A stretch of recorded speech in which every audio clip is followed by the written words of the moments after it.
Welcome, everyone, and thanks for joining us for this latest episode of Making Sales Social Live, coming to you from the Social Sales Link virtual studios and brought to you by AskSSL.ai. If you're interested, you can see the QR code in the left-hand bottom corner right there. I'm Bob Woods. I'm joined by Stan Robinson Jr. and Bryn Tillman. How you all doing today? Very Awesome. How are good. you? Excellent, excellent. I'm doing okay. Thanks. Appreciate it. So, I don't know if you all would agree with me about the statement that I'm about to make, but here we go. One of the more underutilized features of LinkedIn is recommendations. I'm pretty Yep. much seeing You're I'm seeing getting head the nods all nods. around, so I'm good. So recommendations, they're not just about showing off your skills. They're about letting others speak for your success, how you've helped them, and it also gives you social proof that you are who you say you are and you do what you say you do because other people are saying, "Hey, this person does what they say they are," all that other stuff. And what's really nice about recommendations is that you can also give that same gift that you've received from others with positive recommendations for certain connections of yours. Before we get into things, any preliminary thoughts about recommendations, guys? I love your setup, and I love that there are recommendations two ways. It's giving and receiving. Receiving. And I can't wait to jump into the giving part because uh, we, we've got some ideas that are beyond your typical giving to someone that you've bought from. But I'm going to throw out who's bought from you, and that's who you want to give Mm, recommendations to. So I'm excited to jump into the strategy around that baby. Yeah, Stan? Yes, and one of the wonderful things about recommendations is it's always better to have someone else talk about what a great job you did than you to talk about what a great job you did. It just comes across so much differently. So I think you mentioned social credibility, and recommendations are all about that. Yep. Yeah, because they not only give you social credibility, but when you give it, it gives other people social credibility as well, which is in the first section that we're going to be talking about here, which is advantages of having recommendations in your profile. So I bet that when you go to and you see other people's profiles, like I said, highly underused. You're probably not going to see a lot of recommendations out there. They're really important for two reasons. One is reducing the sales cycle, and two is for that social proof or social credibility about who you are. Brent, do you want to take how it actually reduces the sales cycle? Oh, yes, you know I I do. know you do. Yeah. So I've had a lot of people say, "Well, how does having a recommendation reduce the sales cycle?" But I don't know about you guys, but before I had recommendations in LinkedIn, I'd be this close and I get a verbal on a "Yep, we're ready to close," and then the client will say, "Yeah, but I've got to talk to two people before we can sign." So I would always have clients that were willing to talk, but now you've got weeks between the excitement of, yes, we want to go forward with you, and them ever getting onto a conversation with one of those clients because of time constraints and all the other fun things. So now, if you've got enough recommendations from your clients, and I'd love to talk a little bit about what you want in your recommendations, if that's in your little agenda box. Yeah, it is. But awesome. So now that you've got these recommendations, what I would typically say is, Stan, I'm so excited to be working with you. And I completely understand that you'd like to talk with some folks that have gone through our training and coaching. Feel free to look through the recommendations on my LinkedIn profile. And if there's anyone on there that you'd like to talk to, let me know and I'll try to facilitate an introduction. And what I have found time and time again is that they'll say, "Oh, this was enough. Thank you." Right? That they don't actually have to have the conversation. Now, I will say though, one of our recommendations, we had a pretty big client that Bob headed up. And they had said, "We want to talk to someone that has done exactly what you've done before what they were looking for, which was to do a keynote and some breakouts and some conferences. And I had reached out to a client. We had a recommendation from them, but not about that particular thing. And then I went, oh, that's missing. So now we need to get a recommendation for exactly the things that you're selling. So keep that in mind. And then, so, now I've got to go back to a different buyer inside of that client and say, hey, thank you so much for talking with our prospect who became our client, and we're actively working with them. Would you mind writing something in a recommendation about that service? And we can go to this new client that loved everything we did and get that recommendation for that service too. So it's not just about just generally getting these recommendations, but specifically think in terms of what is it that you're selling, and do your recommendations align with the buyer? That's huge. That's huge. And that gets more, and Stan, I'd like you to take this a little bit.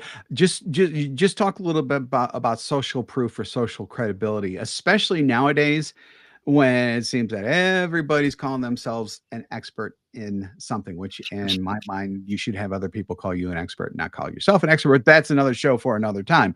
But to have other people say that you are the person that you say you are is so much more impactful than just you saying it yourself.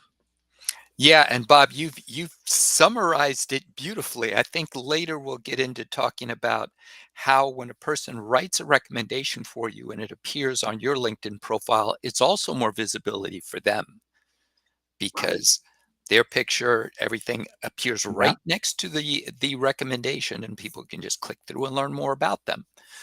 But Yep. the and we'll also be talking more about exactly how our recommendations should be structured.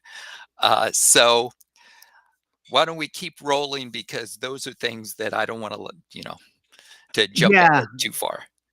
Yeah, let's actually get into what makes a reliable or an effective recommendation. And this is something that you should be thinking not only for yourself when others write it for you, but when you are actually writing for others. So, an effective recommendation, it's not just a, hey, I was going to say add a boy, add a person. I don't know what it is anymore, but this pat on the back, good job and everything else. It really should be a well crafted narrative, and there are some questions that a truly effective recommendation for LinkedIn should address. Bren, you were champing at the bit before about this. Do you want to take those things?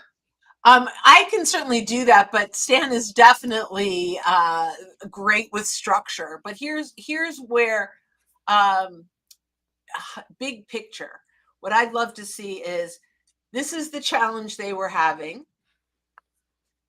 And I know you probably have notes and I'm going off the top of my head. So, but this is the challenge that they were having. This is why they chose us to help them with that challenge. This is what it looked like to work with us, and these were the results that we brought them. And when did I do okay? You nailed them precisely how the notes are on that, which is really important. I mean, because it's like I said, you can't just give an attaboy or whatever you want to say, because that tells nothing, and it doesn't make the recommendation effective. You need effective recommendations for these things to work at all. Can I answer this? George Yeah. is asking, and George, thank you. You have been engaging on so much of our content lately. We appreciate you. This has always been my question. How do you ask for recommendations from customers without sounding needy or making customers feel like you're taking up their time? So and there's a second part to this. This is a fabulous question, and I may be jumping ahead because I'm so not prepared. The key is when the customer says, man, George, that was awesome.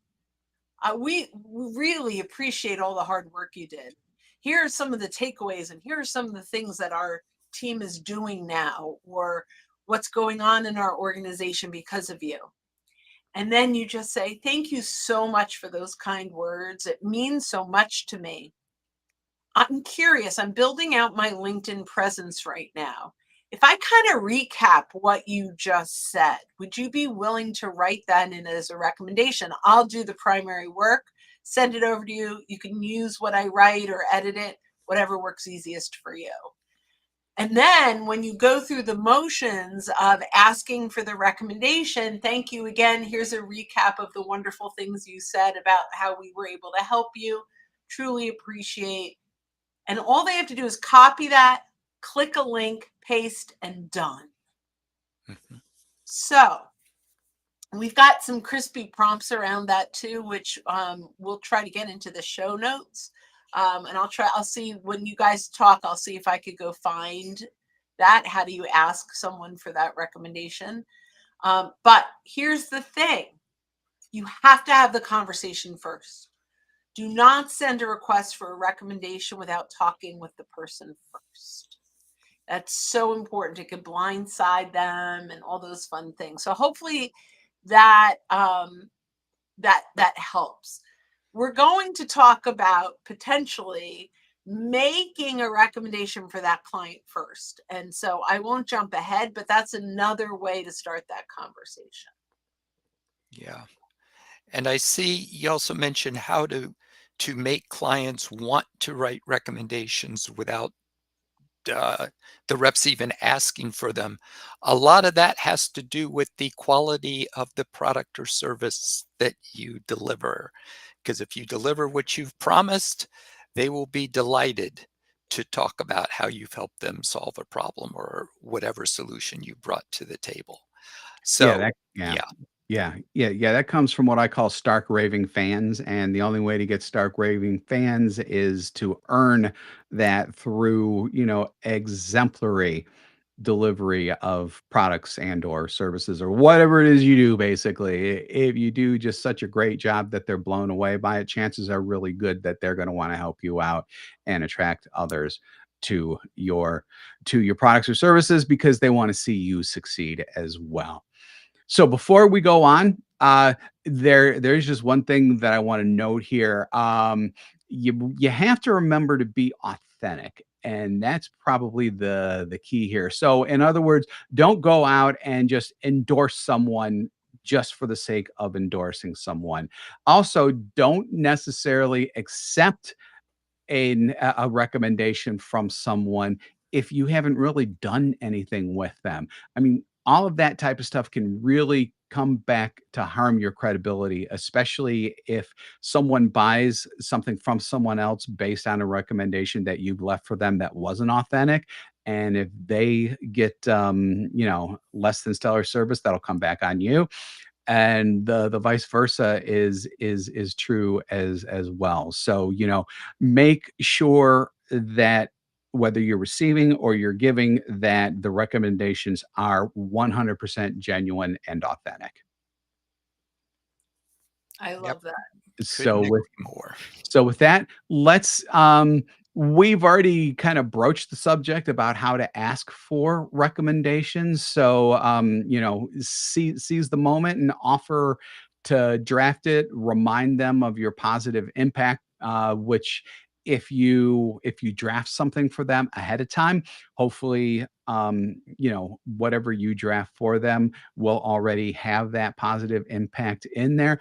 And obviously, when it comes to drafting something for someone else, I do think it's important to say, listen, you can copy and paste this, or if you want to write something based on what this is in here too, that's fine too. I don't want to put words in your mouth, but a lot of times, especially when it comes to recommendations, people are going to get that blank screen syndrome and they're going to go, oh my God, what am I possibly going to write about?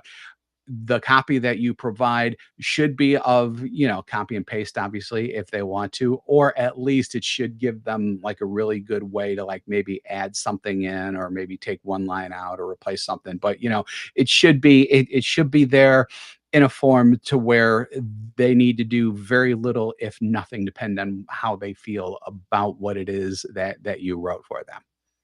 Yep. It's so true. And even though some people may say, well, do you mean You're suggesting that we offer to write our own recommendation? And the answer is yes, because number one, it will save the recommender time. Number two, it will ensure that the highlights of your working relationship actually appear in the recommendation. Because as Bob mentioned, one of the worst things that can happen is for the recommender just to say, hey, Bob, it was great working with Bob. He was awesome. Well, Yep. that's not really helpful. So you will get a much higher response rate when you offer to give them a draft that they can feel free to edit or modify as they see fit. And then remember what Bryn discussed about the key questions that need to be answered in an effective recommendation. If you start off with writing the recommendation with those four things in mind, you're more or less guaranteed that that's exactly what's going to make it into the recommendation that they do for you. And then obviously you can flip that, and when you do it for someone else, you answer those four questions about someone else. I love it. So with that, let's go ahead and look a little bit at who are you going to give recommendations to. So we've got some categories on that as well. The first one being recommendations for clients. That seems to be kind of obvious, but what if you've had someone for like 5 years as a client and things are just going swimmingly and y'all love each other and things are going great? Given a recommendation may just not come into your mind because that relationship is so comfortable. Why not reinforce that comfortableness or whatever you want to say, or maybe even give that relationship a boost a little bit by giving a recommendation for clients. And you can show how you've helped them overcome specific challenges, the solutions you provided for those challenges, and probably in a generic way because you may not want to talk about clients very specifically, but Mhm. results that you can measure, but may not want to measure exactly.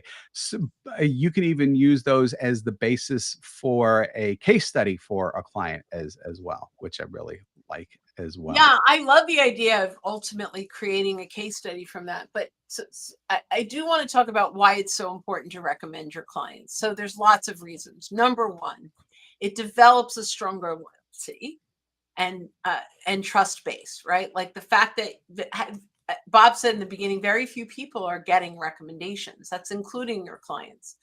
So typically, I will talk about how wonderful that client was to work with, how we were able to stay on task, and how they were great at corralling the cats without saying, corralling the cats, but making sure that everything went smoothly and that they were an absolute joy to work with.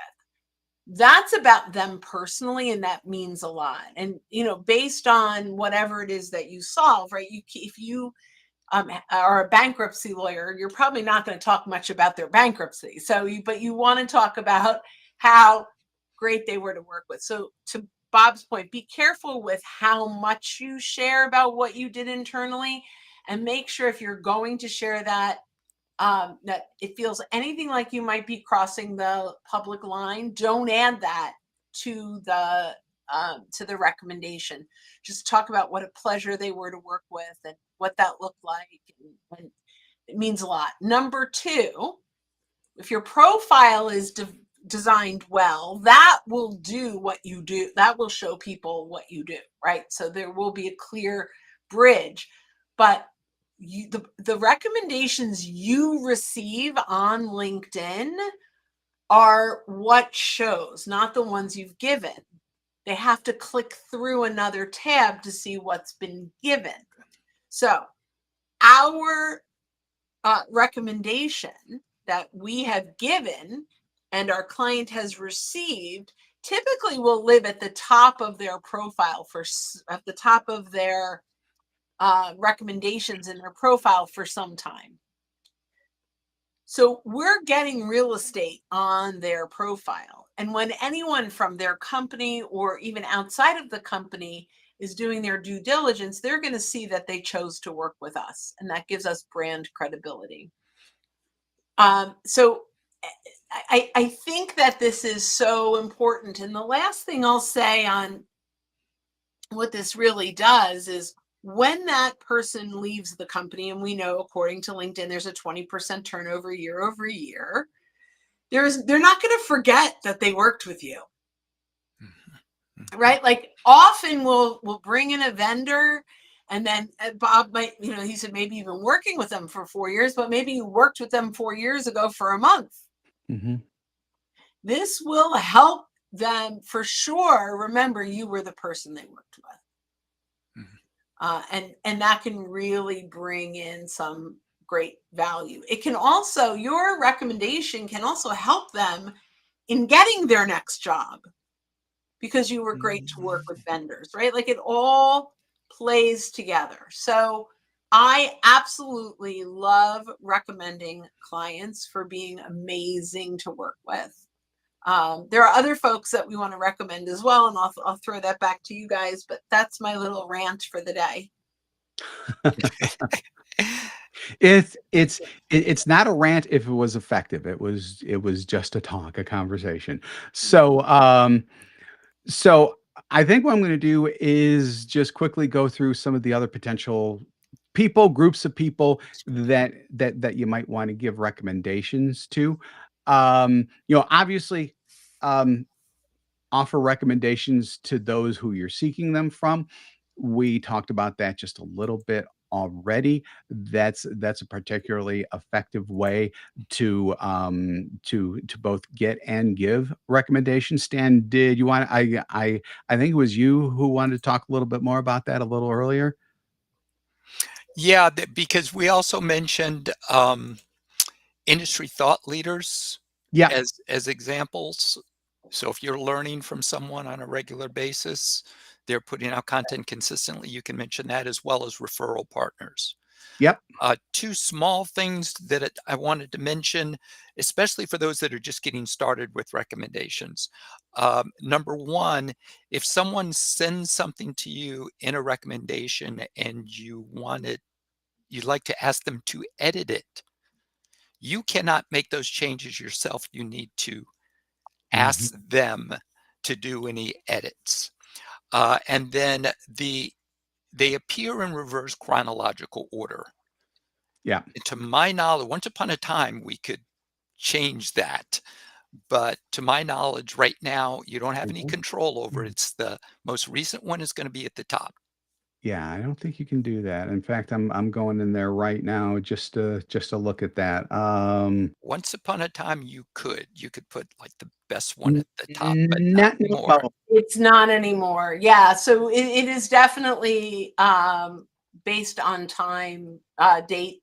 But what you can do if you have a premium account is you can link the recommendations um, to your featured section. right. Yep. And so that would be my recommendation there. Yep. I also would love to share my screen in a second. And because I would love to share the crispy prompt for recommendations. I'm just trying to get it into a one nice screen, because here's the thing, we want to make it really simple for our folks to give us recommendations. We can also, to make it simple, you can use this prompt in reverse, where it ultimately helps you write for them. But I am simply trying to lay this out so that you guys have a great image that you can take. And I'm going to teach you a quick little trick also. So this isn't going to be beautiful, but it is. I'm going to share the screen. Maybe. And if you are listening to this later, I'm going to just quickly read this. Can you guys see it? Yes. Yeah, we Okay. could for a second there. There it is. There it's back. Okay. So for recommendations, we're going to start with the context. I want to request a recommendation from a client expressing gratitude for their business and reflecting on the success I've helped them achieve. Act as a professional salesperson who values client relationships and understands how to effectively communicate appreciation and request feedback. Focus on the positive impact your service has had on the client's goals, expressing genuine honor and appreciation for the opportunity to work with them. Include a call script for the recommendation request and write an email for the recommendation that you can draft based on the client's feedback. Avoid jargon, overly formal language, et cetera, and then ask me all the questions you need to complete this task one at a time. So if you are watching, if you're watching this live, you can take a screenshot of what you're looking at, put it up into your LLM and say, give me the text, please. And you will have the crispy prompt for that. Now I'm going to stop sharing. There we go. All right. So hopefully that's helpful, but I did want to share that.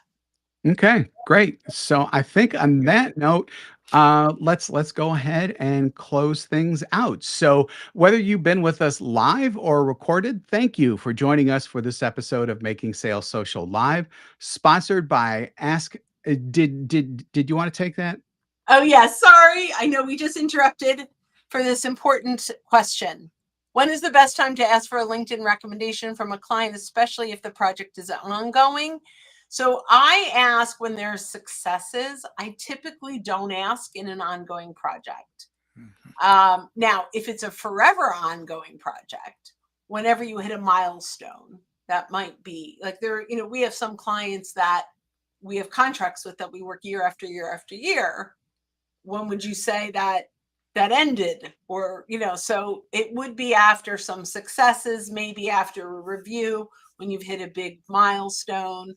So it just really depends what's the full scope or when is it complete.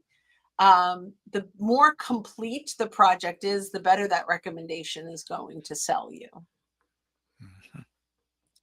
Thanks. Okay. Now let's start the end again. Yeah, so let's see here. You know something? Honestly, if you want more info on our podcast, just go to socialsaleslink.com/podcast. All the information is right there, including all the channels that we're in.